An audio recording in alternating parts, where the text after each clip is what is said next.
tips. When you jump, most people go like that over the jump.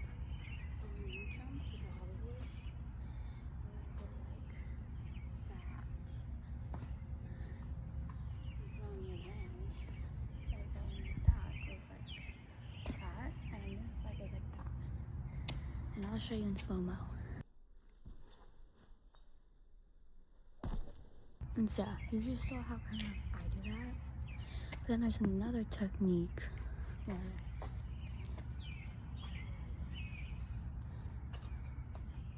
this. I'll just show you guys. I'll just show you.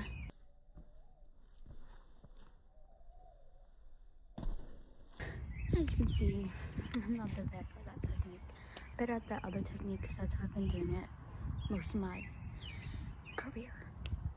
But yeah, that's it for jumping. But yeah. Okay guys, now we're on to holding the reins. So whichever rein you like to hold your reins on kind of goes like that.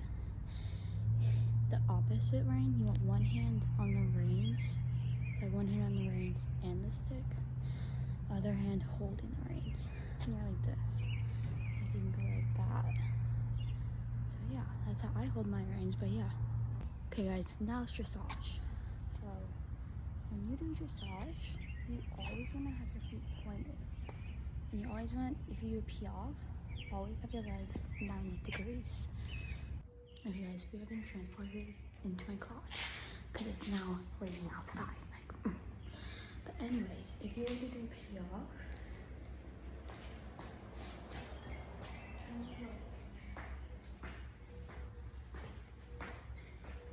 it's like, you can see how my toes are always pointed. Also, keep this in mind. You don't want to slam down. You want to go like, bend down. Tip your toes, bend down, not. You want to sound like as quiet as you can. Then for the passage, which looks like this.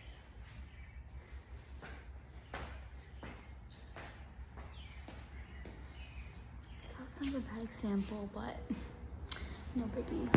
So basically what you would do for the passage is kind of what I just showed you, like the piaffe, but like you just move. And like when you go like 90 degrees, you kind of go out and then step, not down. Because then you're doing the piaffe, and you won't be getting anywhere, hon. Okay, next is the extended trot, which is probably the hardest for some people, like me, because it takes a lot of effort. So one tip, don't go stretch immediately out. You go bend and then out, bend and then out, like that. So I'll show you an example right now.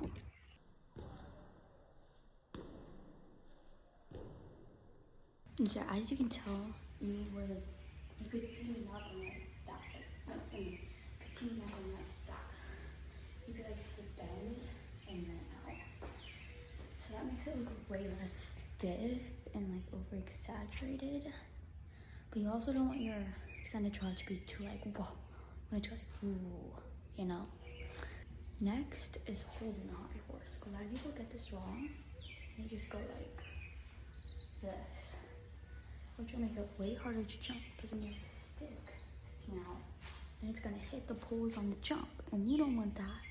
So what I usually do, hold the reins, one hand on the reins and stick, other hand just on the reins. What I do when jumping, hold my hobby horse like right here. So I have like no stick and it's not gonna hit the jump, so that'll just make everything like easier.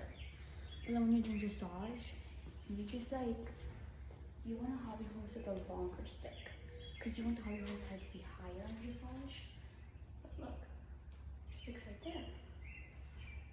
So this hobby horse is made for jumping, but I still love him. Next is daily training.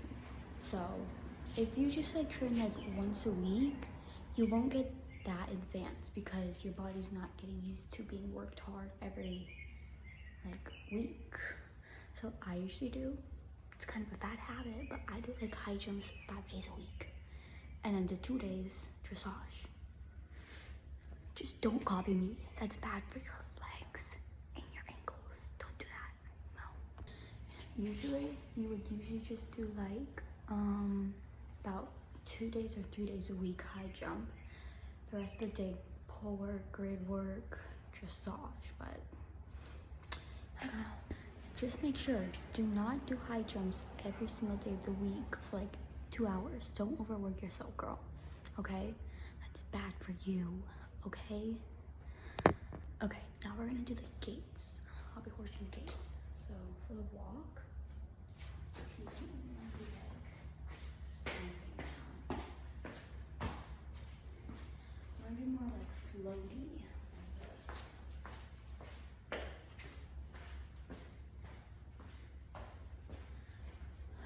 But then for dressage, you do like more like a collected fancy trot, and I'll show you that walk. Why am I saying trot? Walk, walk, walk, walk. Like this.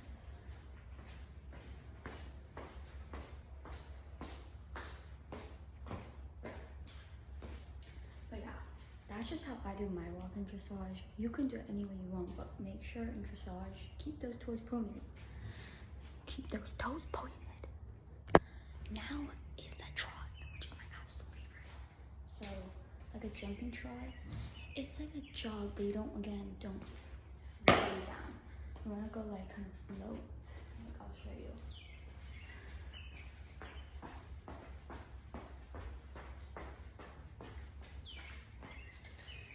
So yeah, you can see how more like floaty I was in jogging. That's why it's called a trot. But yeah, in the what am I saying? The dressage trot, it's more like way more floaty. Like the walk. I'll show you.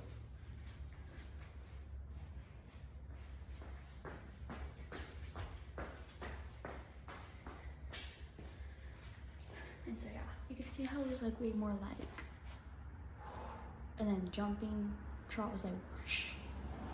That makes sense. Probably not, but